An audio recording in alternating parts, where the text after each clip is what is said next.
The new releases and updates of August includes a crossover, hidden gems and some bigger awesome titles. So let's begin with Cult of the Lamb from Massive Monster, which has become an entity of its own, being one of the most successful games of 2022, and they have partnered up with Clay Entertainment and Don't Starve together in this crossover with a new spider villager, cosmetic decorations, and a new survival game mode titled Penitence with hunger and sleep being added to the former, and for the latter, there is a new trinket as well as various item skins, but it's always interesting to see these crossovers.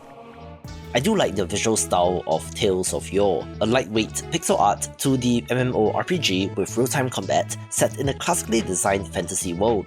There's player housing, pets, hats and more, along with both melee and ranged combat, magic, crafting, exploration and even resource gathering like mining, chopping trees, fishing and more, being kind of like RuneScape, so for free, perhaps give this a go.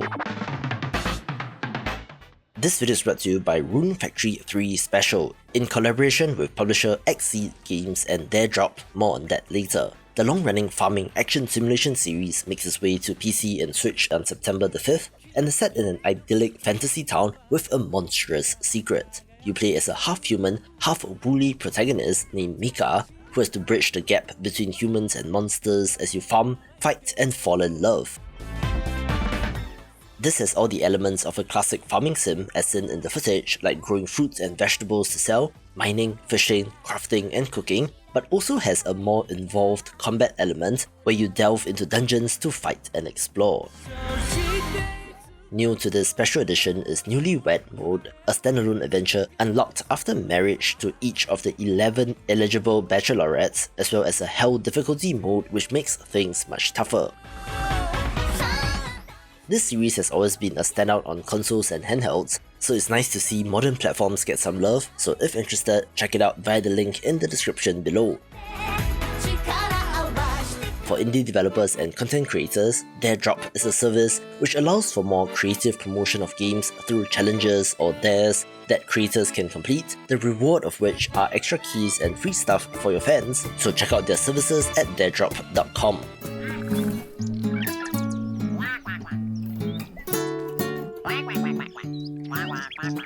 Developer Suck Pop Collective are known for their weird and quirky games, so of course I have to give a special mention to Frog's Adventure, one of their more conventional entries in the grand scheme of things. But it's an adorable adventure exploration game where you play as a frog.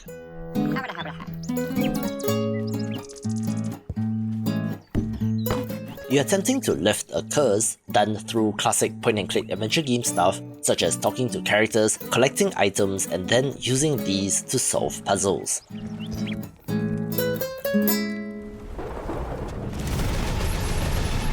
I briefly touched upon Black Skylands last week when covering the GOG Autumn Sale, but here's a more in-depth breakdown since this open-world action-adventure title is pretty good, but not without some controversy. You play as an airship captain in a world of floating islands, being able to fly about, explore, gather resources, and defend your people against the swarm and the invading falcons.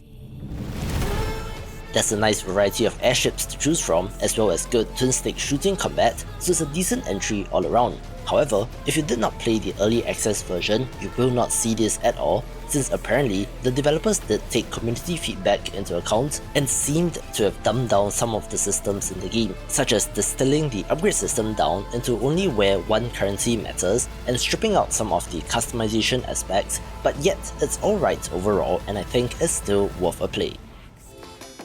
A cute puzzle game with a nice look is Sushi For Robots, one that is as advertised on the box, where you have to serve all the robots the right type of sushi. The sushi moves about on a conveyor belt, after which you can use various icons to manipulate and change them, being a neat little game that's for fans of the genre.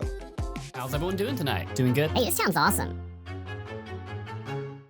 Social deduction games like Among Us or Town of Salem are not my jam, since voice chat is a no-no for me, and I don't like the anxiety of knowing that there is a traitor in your midst. But if it is your jam, perhaps give Trust No Bunny a chance. The Steam page is a little strange in how it is set up since it doesn't really give you any context, but from what I gather, the town of bunnies is under attack by wolves, but there are weird bunnies in your midst that are trying to sabotage the situation, where some key differentiating factors are that no player is eliminated in this game, figuring out the traitors does not guarantee victory, and it also has ChatGPT powered bots to play with, looking to be a decent entry.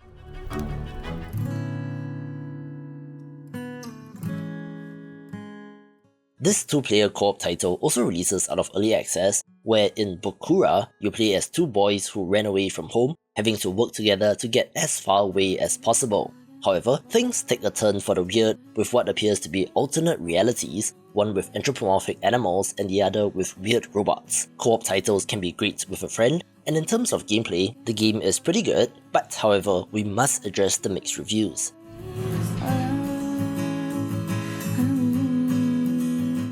The original game in early access had a cost that was double that of the current price, but it came with a friend pass that allowed another player to play without having to purchase the game. But in a curious move, the developers halved the price in 1.0, but removed the friend pass instead. So technically there's no difference, but early access buyers felt burned since they did not get a refund or anything for purchasing the game at the original price. So it's a tricky thing to manage for co-op game developers.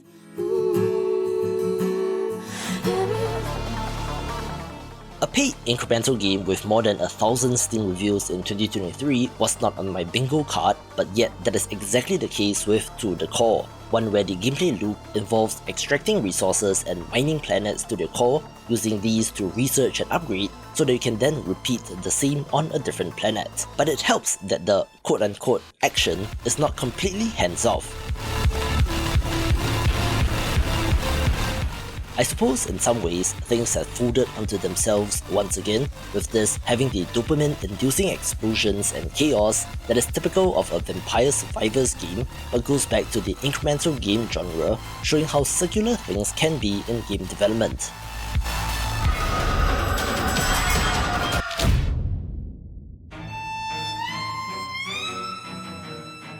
Before we start, can someone please explain to me what the hell is going on with Garten of Banban, since we're up to the 4th installment, and the developers have already listed 5 and 6 on Steam.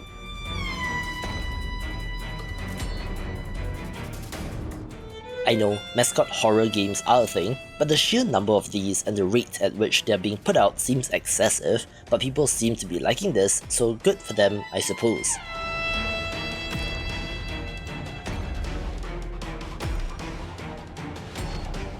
From what I gather, these are all chronologically in order. We are delving deeper and deeper into the depths of Banban's kindergarten in search of your missing child, but where the freaky mascots are chasing you down, so here's another one of these if you love them, I guess.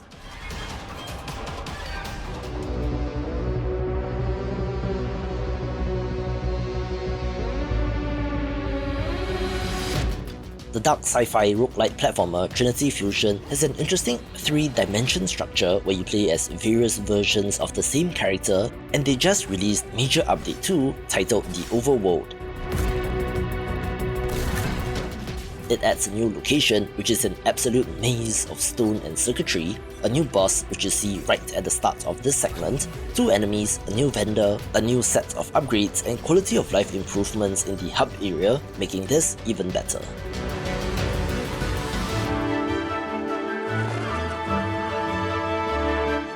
A neat and adorable action-adventure title is Ogu and the Secret Forest, which comes to us from a South Korean developer, and they just released the Harbour Town update, which of course adds a new location in the titular Harbour Town. It extends the main questline for this early access experience, and does also have a bunch of new gameplay features. For example, there's a drill hat that our hero can wear that allows him to dig for treasure, a museum has opened up, which means plenty of artifacts to find and place there. There's a whole pottery crafting aspect that allows you to collect plants and to make pots from all over the world, new interior decorative items, as well as the underground arena, which focuses on combat. There are also a whole bunch of reworks and tweaks on existing systems, so this is shaping up to be something special, but I continue to love how this game looks.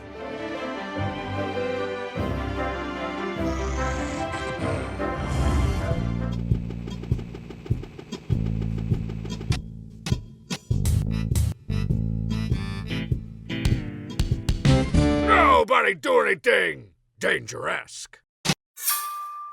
Surprise! Strong Bad is back with Dangeresque the Rumisode Triangulate, technically a re-release of browser-based Flash games from 2008, but has been remastered and expanded. It has new graphics, animations, cutscenes, and full voice acting, with this release comprising of 3 episodes, adventure game style, think Sam and Max for example. I have to say, Strong Bad did pass me by, so I don't really have any particular affinity for this character, but if you do, here's something for you.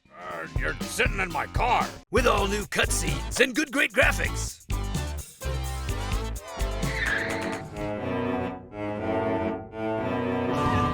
The developers of Captains of the Wacky Waters did reach out and are a team of just 3 people, having made this nautical-themed action roguelite which might be worth a look.